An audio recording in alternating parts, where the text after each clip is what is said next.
I'm with Dr. Heather Evans, a licensed clinical social worker who has a practice in Coopersburg. And Heather, we have been talking together about the feelings people have during this time, the tension, the anxiety, the fears.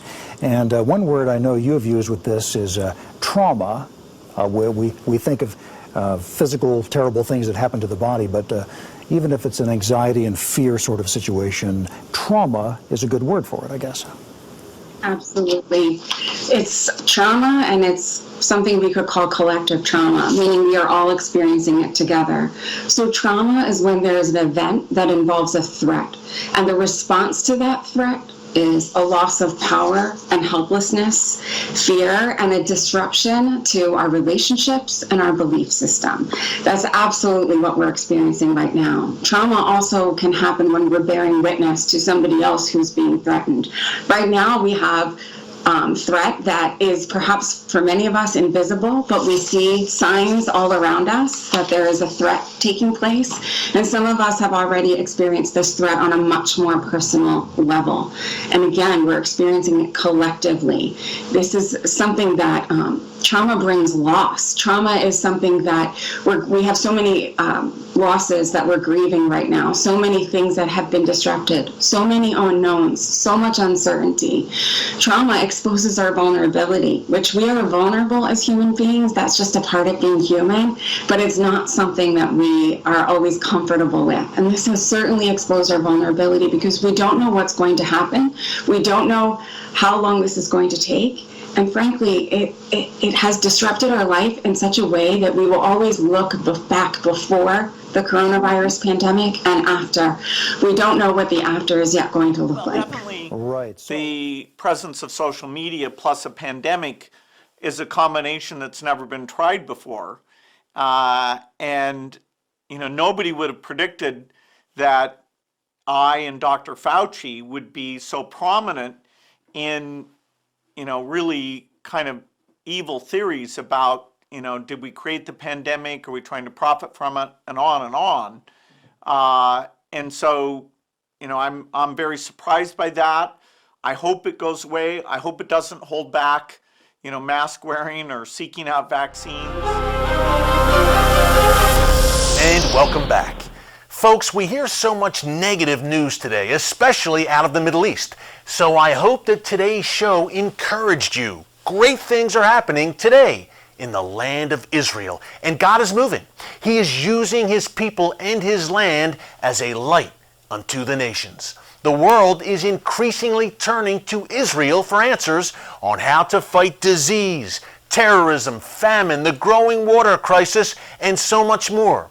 If a cure for cancer or Alzheimer's is found in the next few years, it's a good bet that it will be found in Israel. Were I a Jew, I would be a Zionist. And my father pointed out to me, I did not need to be a Jew to be a Zionist. For I am. America is struggling to get shots into arms. The reasons, logistical bottlenecks and supply shortages. Some believe we should look overseas for some guidance. One U.S. ally is getting its citizens vaccinated at a far quicker pace. Here is CBS's Elizabeth Palmer. Just over 4 months ago, Israel's COVID outbreak was one of the worst on earth. The country went into strict lockdown. And then the Israeli government struck a deal with Pfizer-BioNTech for enough vaccine to inoculate every Israeli adult by the end of March. 2 months in, the data is as good as the scientists predicted. In a study of 1.2 million people, half got the vaccine, and they were 94% less likely to get sick. In other words, among the vaccinated, COVID is in dramatic decline. And so far, your supplies are good and steady. Your vaccination program is working flat out with plenty of vaccine.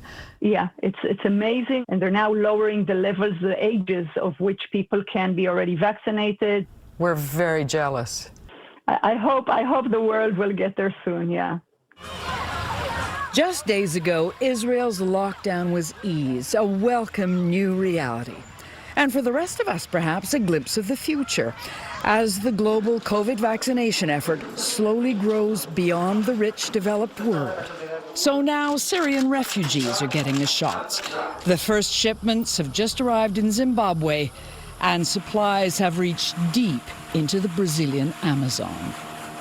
Elizabeth Palmer, CBS News. We all want to return to the way things were before COVID-19. But there's one area where I hope we never go back: our complacency about pandemics. We can get ahead of infectious disease outbreaks.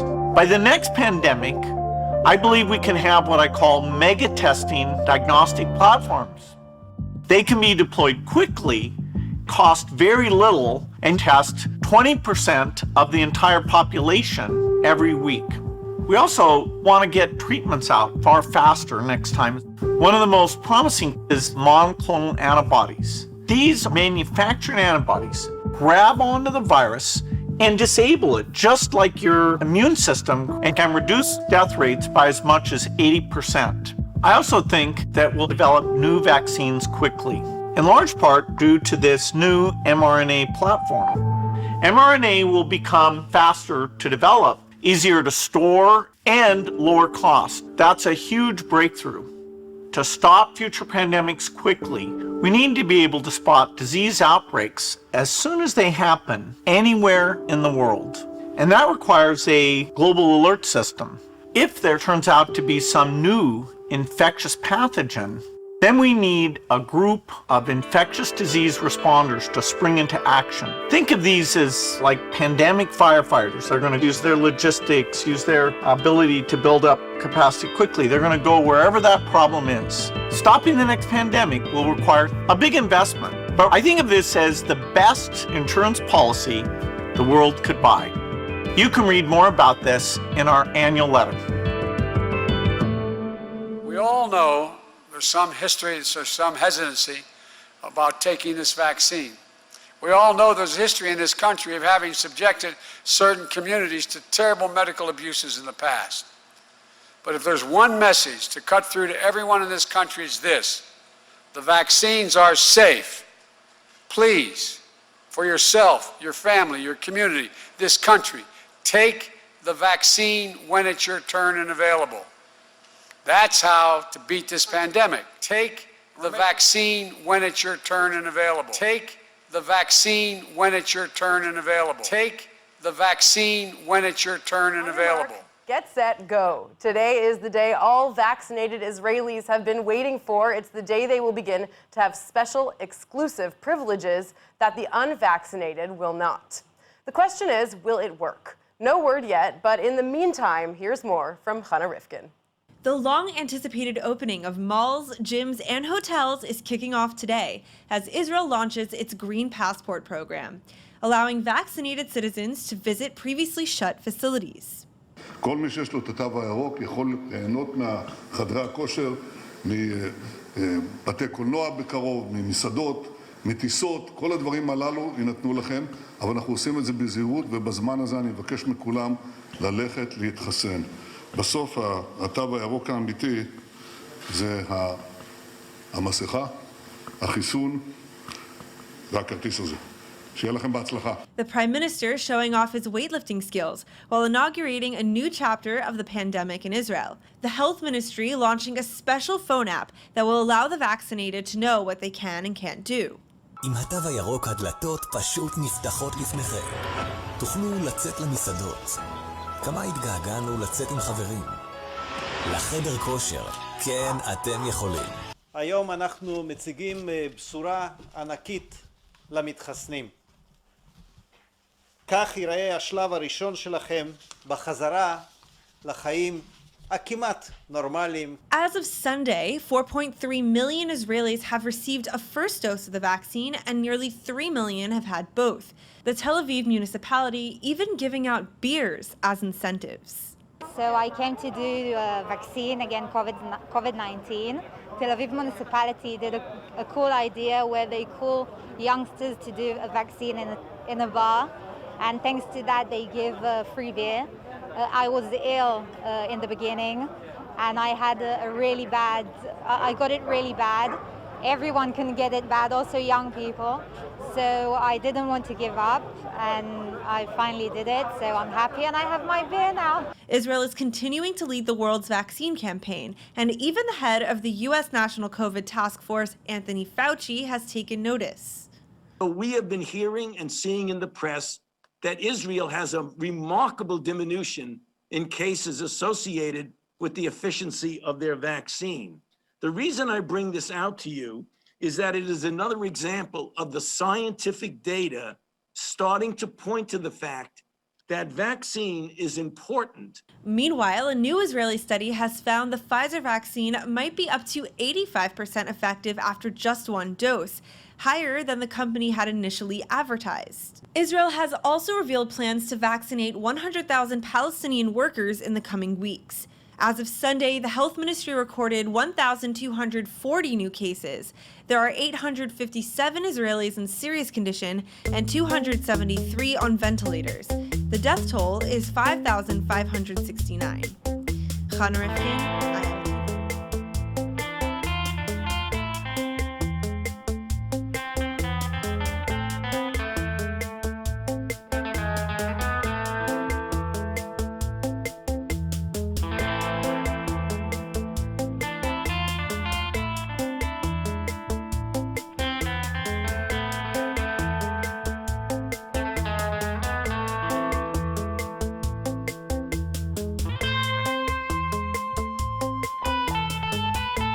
focus on pandemics now, and there isn't one, say, for another 100 years.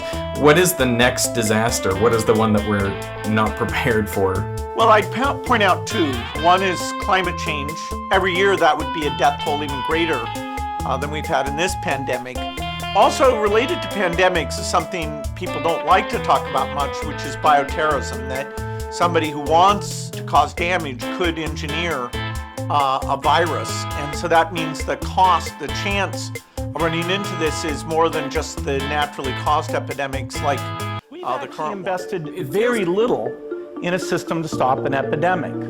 In 2015, Bill Gates gave a TED Talk where he warned us about a coming pandemic, that we were not ready. We need to do simulations, germ games, not war games, so that we see where the holes are. The last time a germ game was done in the United States was back in 2001, and it didn't go so well.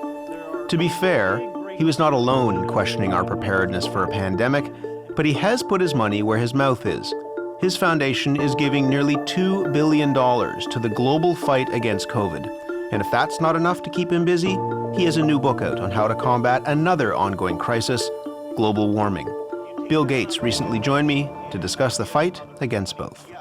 We are, I don't need to tell you this, in the midst of this global health emergency right now. Explain to me why now is the time to put out a book on climate change and fighting climate change. The pandemic reminds people we count on government to look ahead, avoid terrible things happening.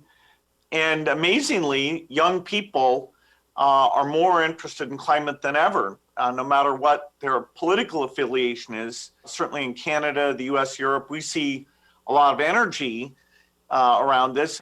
And so my book is about what kind of plan would make that come true. You describe the problem of climate change with two numbers, 51 billion and 0. Explain the importance of those two numbers. Yeah, 51 billion is the tons of CO2 equivalents that we're putting into the atmosphere every year. And that, different countries have different parts of that. Different areas like manufacturing, electricity, transport, agriculture are all part of that. 0 is where you have to get to in order that the temperature stops rising with all the negative effects that causes. And so it's very daunting. If it was only a 30% reduction or something like that, it would be dramatically easier. You are one of the leading voices who've been warning about the risks of climate change, and you've also, been out in front in warning about the possibility of a pandemic in that TED Talk from 2015. If anything kills over 10 million people in the next few decades, it's most likely to be a highly infectious virus rather than a war. We're almost a year into this pandemic, and I think about a quotation from Dr. Mike Ryan at the World Health Organization. He made it about a year ago, and he was talking about how to tackle a pandemic. He said, you have to be fast, you have to have no regrets, the virus will always get you if you don't move quickly. What was the cost of us not taking that advice, do you think? Well, there were mistakes made when we didn't get ready before the pandemic hit. And my 2015 talk was about the infrastructure we needed in place, and even practicing what I called germ games, which are like war games, but you're simulating the disease. It would have been obvious that you have to deploy the commercial diagnostic sector as fast as possible, which the US bungled that. We'll be doing postmortems, and we have to get this pandemic done, and we have to invest so that the next time a pandemic comes, we'll get on top of it, and the number of cases can be kept very small.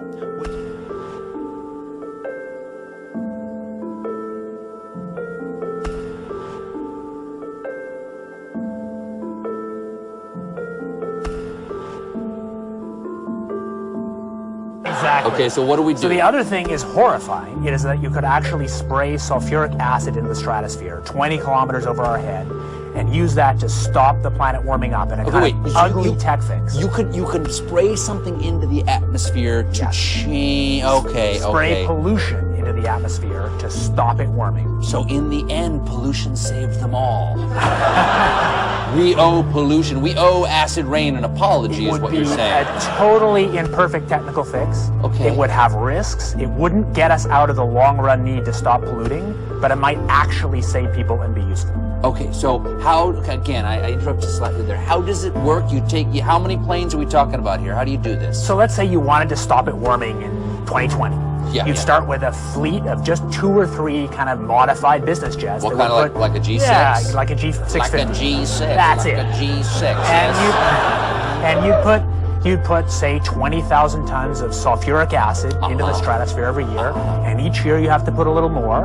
And this doesn't, in the long run, mean that you can forget about cutting emissions. We will need to rein in No, emissions. we'll get to it eventually, yeah. But it does. But in the meantime, we're shrouding the earth in sulfuric acid. So people are terrified about talking about this because they're scared that it will prevent us cutting emissions. Right, and also that it's sulfuric acid.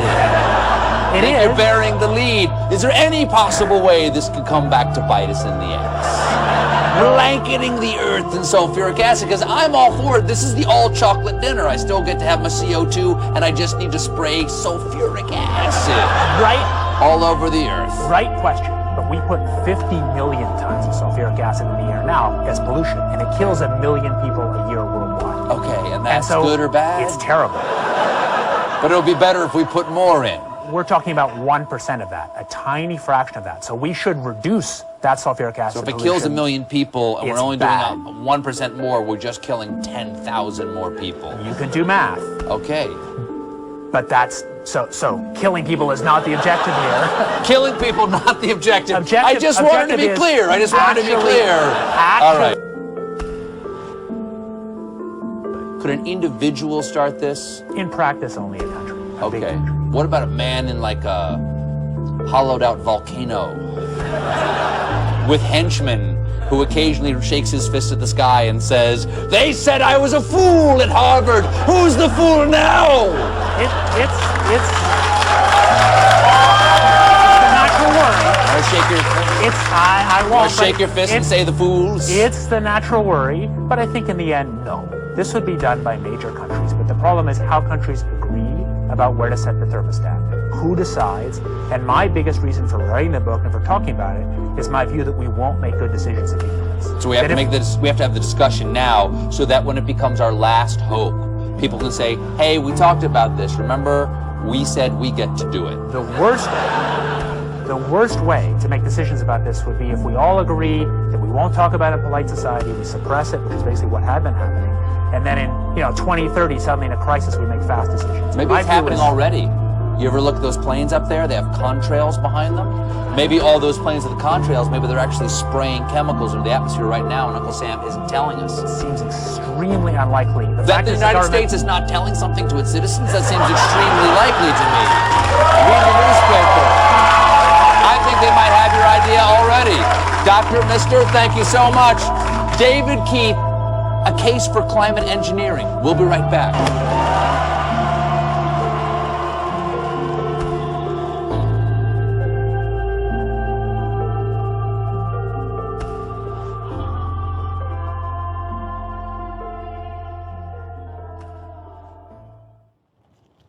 Yeah, Contessa, good evening from a frigid Dallas. And the concern right now are these rolling outages, these periodic blackouts that have been going into effect since early this morning. That leaves up to 2 million Texans without guaranteed warmth for what looks to be an incredibly frigid night ahead. As you mentioned, the entire state, for the first time in weather history, under that winter storm warning. We also had portions in West Texas that were under a blizzard warning. We reported early this morning 7 degrees in parts of Dallas and other parts of the state. And right now we're looking at an evening that could get even colder, breaking historic temperature records that have been in place now for decades. We did have a chance to speak to individuals doing their best to stay warm. But one very important element to remember when we're covering this story is that unlike those northern states, structures are not built to withstand these temperatures here, nor are people as prepared to deal with them when they arrived in force with this massive winter system. Take a listen to what one gentleman had to tell me. I've lived in Texas for 30 years, and I've never seen this much snow. Our power went out last night 3 or 4 times, and today it's been out for an hour even before we left, and that's why we came out. It's just there was nothing else to do, so can't work from home. Well, definitely the presence of social media plus a pandemic is a combination that's never been tried before. And nobody would have predicted that I and Dr. Fauci would be so prominent in, really kind of evil theories about, did we create the pandemic? Are we trying to profit from it? The record number of fires burning across Brazil's Amazon rainforest has prompted renewed global outcry over climate change. And big spending. $5 million from Leonardo DiCaprio, £10 million from the UK.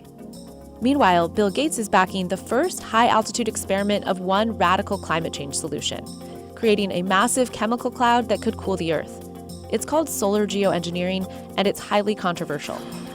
Jeffrey Epstein may be dead, but this story isn't. A shocking new report from the New York Times sheds light on the connection between Microsoft founder Bill Gates and the late Jeffrey Epstein. After Gates' name came up in connection with Epstein and MIT Media Lab, Gates gave a statement to the Wall Street Journal where he insisted he did not have any business relationship or friendship with Epstein. But new reporting from the New York Times outlines numerous meetings between Gates and Epstein and a conversation with Bill and Melinda Gates' foundation, a connection between their foundation and J.P. Morgan to set up a charitable fund that would financially benefit Epstein. You know what I want to know? Why? Joining me now, one of the New York Times reporters from this story, James B. Stewart, who is also the author of a new book I highly recommend, Deep State, Trump, the FBI, and the Rule of Law.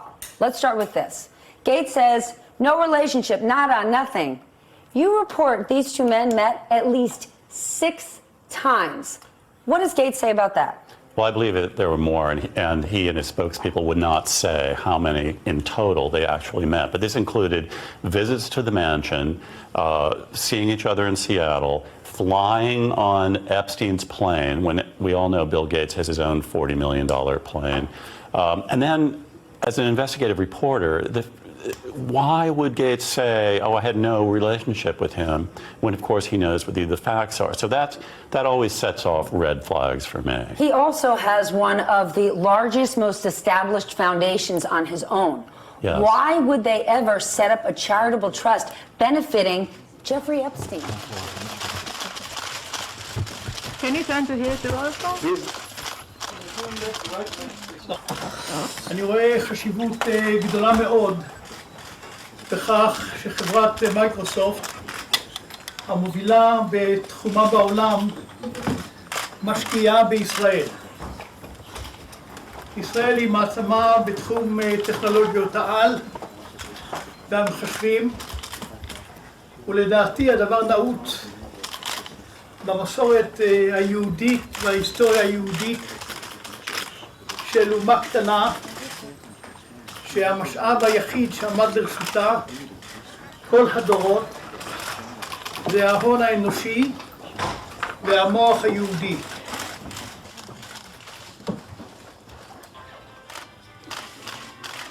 This country is really quite unique in terms of the advanced technology, driven by the great universities and the willingness to start new firms, to take risk, to do new things.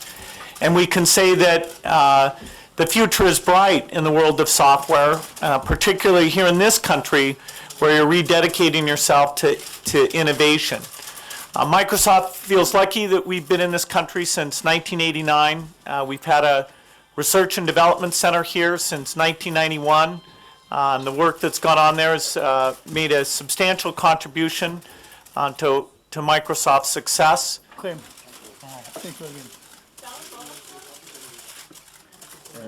Propaganda on the part of not just Fauci, but our own public health chiefs. So that, you know, in April and May, masks were not necessary. They were dangerous. And now we got to wait for the vaccine to get back to normal. And now our Canada Health top officials 2 days ago said, just because the vaccines are here doesn't mean that we're going to, loosen the measures at least until the end of 2022, and we may tighten them before then. And so my question to you all is, how much do you perceive this sort of vacillating, contradictory shifting, perpetual shifting of the official line from people like Fauci and other chief medical officers as sheer negligence and design? How much do you think is design, and how much you think is just incompetence? Rocco, let's make sure we're clear on something. Let's stipulate that this is not a vaccine. Right. I mean, we need to be really clear. We're using the term vaccine to sneak this thing under public health exemptions. This is not a vaccine. This is a mRNA packaged in a fat envelope that is delivered to a cell. It is a medical device designed to stimulate the human cell into becoming a pathogen creator. It is not a vaccine. Vaccines actually are a legally defined term, and they're a legally defined term under public health law. They're a legally defined term under CDC and FDA standards, and a vaccine specifically has to stimulate both an immunity within the person receiving it, but it also has to disrupt transmission. And that is not what this is. They have been abundantly clear in saying that the mRNA strand that is going into the cell is not to stop transmission. It is a treatment. But if it was discussed as a treatment, it would not get the sympathetic ear of public health authorities, because then people would say, well, what other treatments are there? The use of the term vaccine is unconscionable for both the legal definition term of it, but also because it actually is the sucker punch to open and free discourse.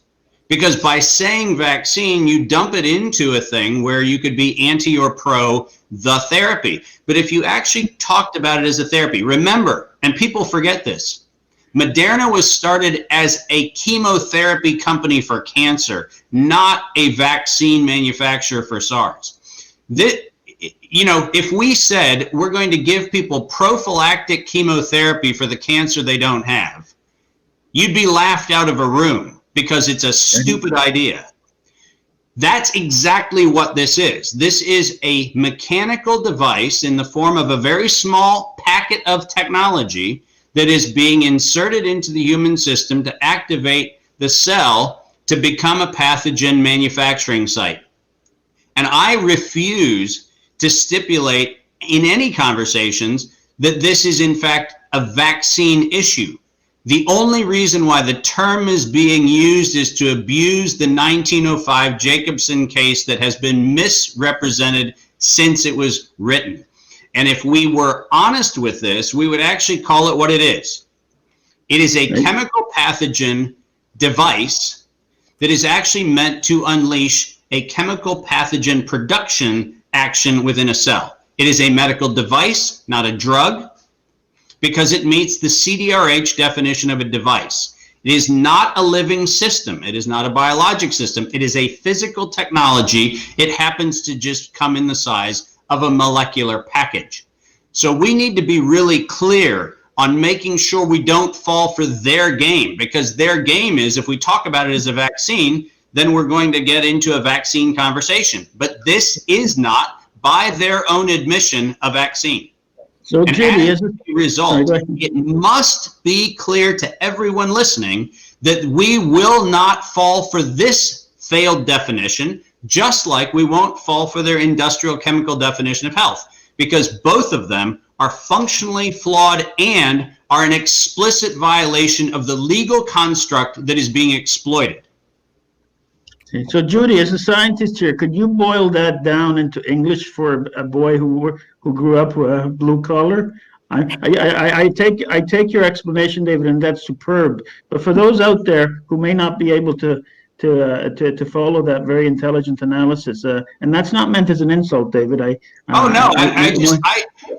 get frustrated when I hear activists and lawyers and everybody else saying we're going to fight the vaccine. If you stipulate it's a vaccine, you've already lost the battle. It's not a vaccine. So what should I be referring to it as? A chemical agent, or? Correct. It's a synthetic pathogen. They've literally injected the very pathogenic part of the virus into every cell of the body. So when you say pathogen, that says to me it's going to make me sick. Correct. So it is made to make you sick, Rocco. Rocco, remember that 80% of the people allegedly exposed to allegedly SARS-CoV-2, so let's not get into that rabbit hole, but 80% of the people who are exposed to allegedly the virus have no symptoms at all. They're called asymptomatic carriers. 80% of the people who get this injected into them have a clinical adverse event. Correct. Right. You are getting injected with a chemical substance to induce illness, not to induce a immunotransmissive response. In other words, nothing about this is going to stop you from transmitting anything. This is about getting you sick and having your own cells be the thing that get you sick. Correct. So it's gonna trigger an autoimmune response? It can, and it can. Among many things. Among many things. It can actually directly cause multiple sclerosis, Lou Gehrig's disease, Alzheimer's disease, because that's what the expression of that pathogenic envelope. It can cause accelerated cancer. That's what the expression of that piece of virus, that syncytin alone, has been known to do for decades. You injected the disease, literally. And so David, in your presentation, you talked about how, Anthony Fauci is not expert in what he's touting and advancing. And it seems to me that neither is Bill Gates or any of his other corporate billionaire oligarchs. Why does American culture, and I don't blame the Americans per se, because it's pervasive all over the world, why do we accept non-experts to lead the charge and make the rules on it? Again, is it the money? As Bobby said very clearly, when we legalized the media to be owned by the advertisers, and I mean all of the media, whether it's the social media, whether it's the broadcast media, whether it's anything else, when the paymaster for the distribution of information happens to be the industry that's doing the distributing, we lose, because the only narrative is the one that will be compensated by the people writing the check. And the fact of the matter is that goes for our politicians, because our politicians were bought by the pharmaceutical industry, more so than oil and gas, more so than any other industry. They've been purchased by the pharmaceutical industry, and our media has been paid for by the pharmaceutical industry. And you put those two things together, to Robert's point, and it's so important to reinforce this. If you follow the money, you realize there is no non-conflicted voice on any network, period. Right. There is no non-conflicted voice. You cannot get an independent voice from any mainstream platform at all. because if it doesn't meet the editorial standards of the advertisers, Focus it on doesn't happen. pandemics now, and there isn't one, say, for another 100 years. What is the next disaster? What is the one that we're not prepared for? Well, I'd point out two. One is climate change. Every year that would be a death toll even greater than we've had in this pandemic. Also related to pandemics is something people don't like to talk about much, which is bioterrorism, that somebody who wants to cause damage could engineer a virus. And so that means the cost, the chance of running into this is more than just the naturally caused epidemics like the current one.